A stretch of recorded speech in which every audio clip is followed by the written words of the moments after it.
Ready to make something sparkly? This memory wire bracelet shines with lepidolite, phosphosiderite, and lavender crystals. It's full of soft purples and pinks from the Winterberry mix, finished with antique copper bead caps. Perfect for a touch of winter charm.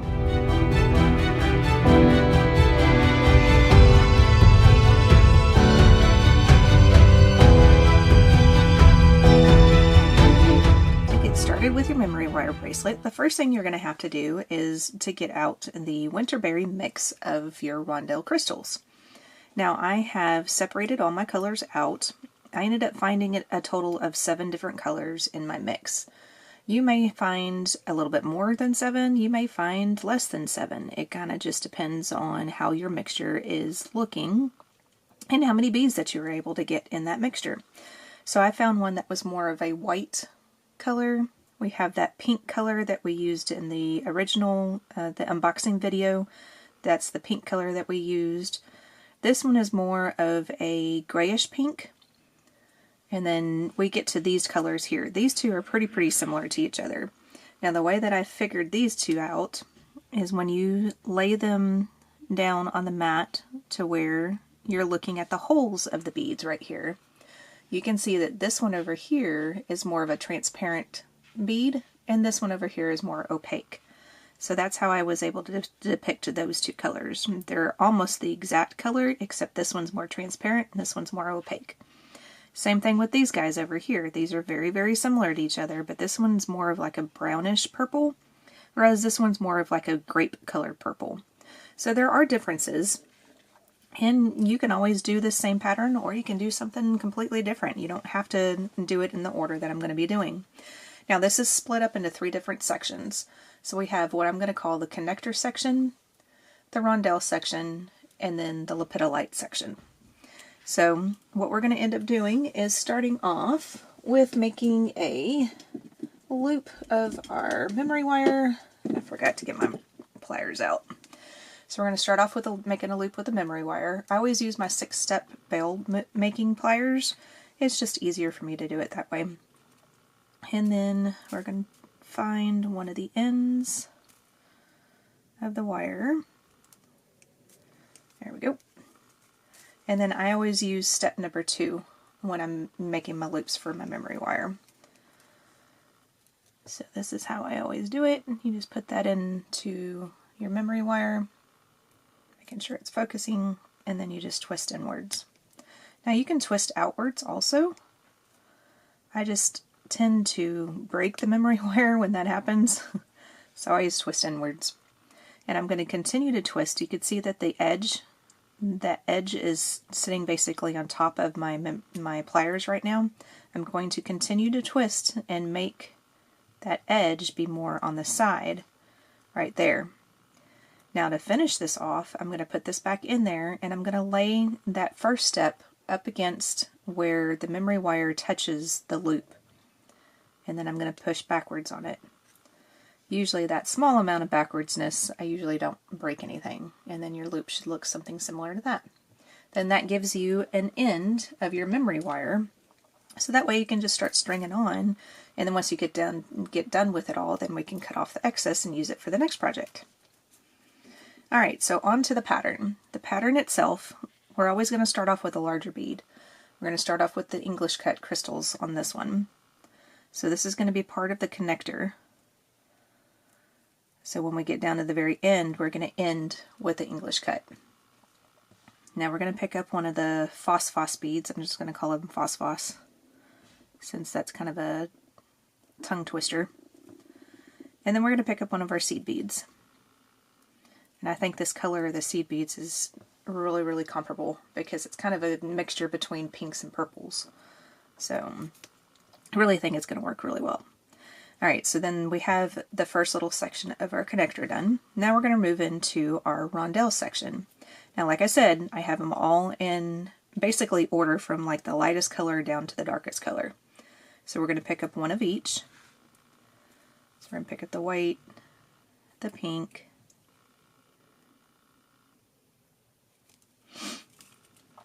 the one that is more of an opaque pink, kind of like a dark grayish pink, And then this one is the lighter grayish purple, the more transparent one. This one's the opaque, lighter purple. And then we go to more of the brownish color purple, and then the grape colored purple. So that's all you do for your rondelle section. Now if you don't want to separate your beads out, you can always just pick up a bead and just make it random. But I like to have kind of a gradient sometimes, so I think that's going to look really nice. So that's your rondelle section. Now we're going to do an actual full little connector section. The full connector is going to be a seed bead, one of your phosphos beads, and then your crystal, your English cut. Then we're going to do another phosphos, and then a seed bead. So that is a full connector section.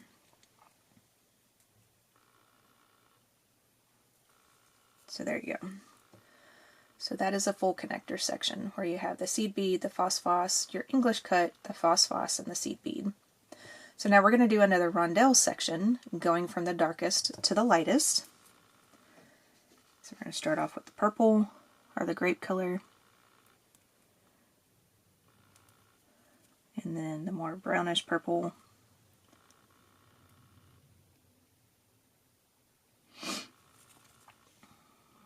the opaque gray purple, the transparent gray purple, the opaque grayish pink, transparent pink, and the white. So there we go.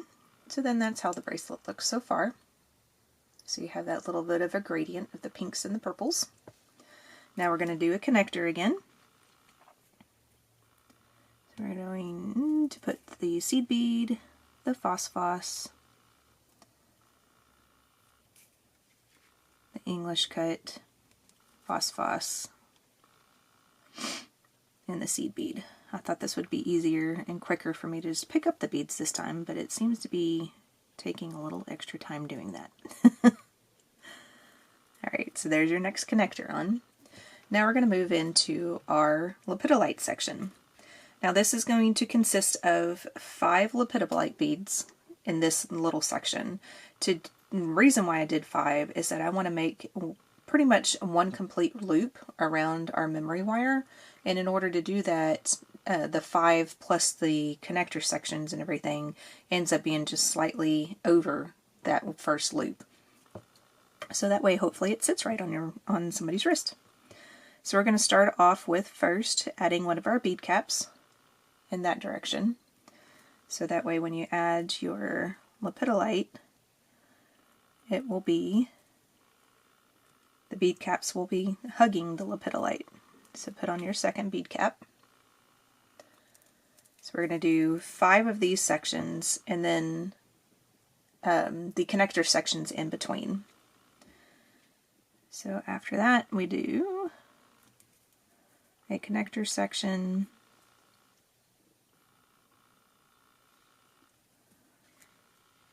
and then we'll do the next of the lepidolite sections. So I'll do the lepidolite one more time, and then we're pretty much in repeat after that. So lepidolite, you start off with bead cap where it's going to be hugging your gemstone. Then you put the gemstone on, and then you put your second bead cap on. So there's that part.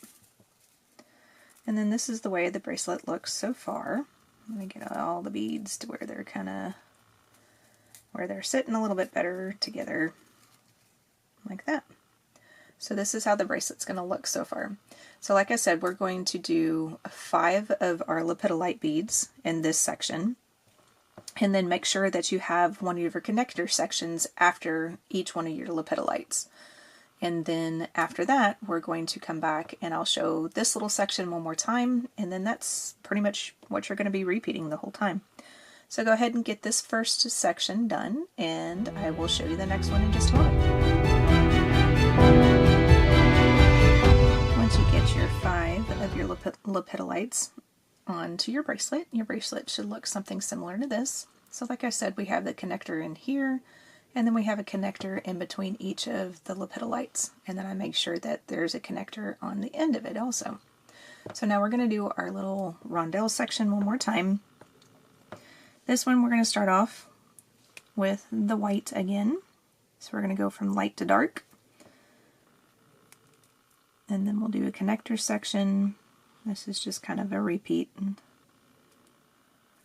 of what we did in the first portion of it. Let's see, that's 4, making sure I'm not picking up 2 of the same color by accident.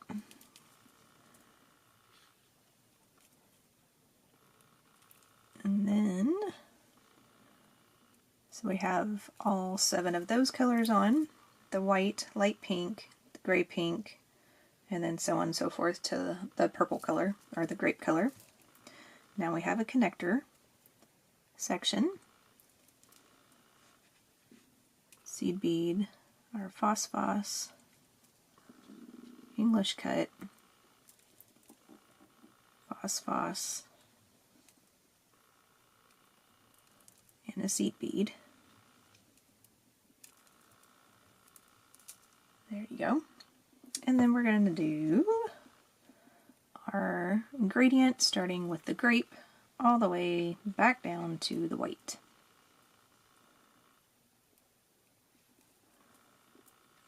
And then I will show you what the repeat is after that.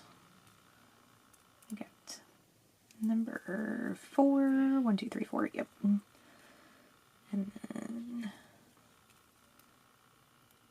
5, 6, whoops, and I dropped it. Alright, 6, and then 7. Alright, so then that completes our little rondelle section. So now before each section, or in between each section, we have to do our little connector section again. So this is essentially what the bracelet's going to be. We're going to end up doing, and my beads are not cooperating with me right now, we're going to end up doing a total of the 4 of the rondelle sections, and we'll do a total of 3 of the lepidolite sections. And then if it works out correctly, it should make it to where you don't do that either. Okay, so once I get that fixed, it should make it to where your lepidolites end up in the stacked up on top of each other, and then your rondelle sections that I just threw all over my desk, so now I'm going to go try to find them all, is going to be stacked up on top of each other again. So go ahead and do, like I said, we're starting off with the rondelle section, so we're going to do a total of 4 of those. And between each one of the rondelle sections, we'll do our lepidolite section where we add 5 of the lepidolites. So go ahead and get that completed. I'm going to clean up my desk, find all the beads that I just lost, and then I'll meet you back and show you how to finish it off. Alright, so most of the beads were found. The phos beads, because I'm not even going to try to say the rest of it, so the phosphos beads somehow ended up back on my bead mat, so I got lucky with that. But I have a couple of crystals missing and a seed bead that's missing on my desk somewhere. So that's okay, we'll find them. So this is what I was talking about, trying to get all my beads down so I could show it to you, that your lepidolites should be all pretty much lined up on one side, and then your crystals on the other. So there's the 4 rows of the crystals, and then the 3 rows of our lepidolite. So once you get done with that part, make sure that you're ending with one of your English cut crystals, because that's what we started with, and we always want to have a bigger bead there at the end. Now it's time to cut off. If you're not familiar with cutting off your memory wire, must use your memory wire cutters. This is an absolute must. What you want to do is you want to get all your beads down to the other end. Make sure there's not any large gaps in your beadwork itself. You can have just small little gaps, that's perfectly fine, but you also want to kind of test it. You want to make sure that your beads are able to move a little bit, like twirl them around, because if it's too tight and your beads can't move, then there's a chance of breaking it. So you want them a little loose, but not too loose. So what I do is I hold the very last bead down here on one side of my index finger, and then I use the width of my index finger as a guide as to how much I need to cut off.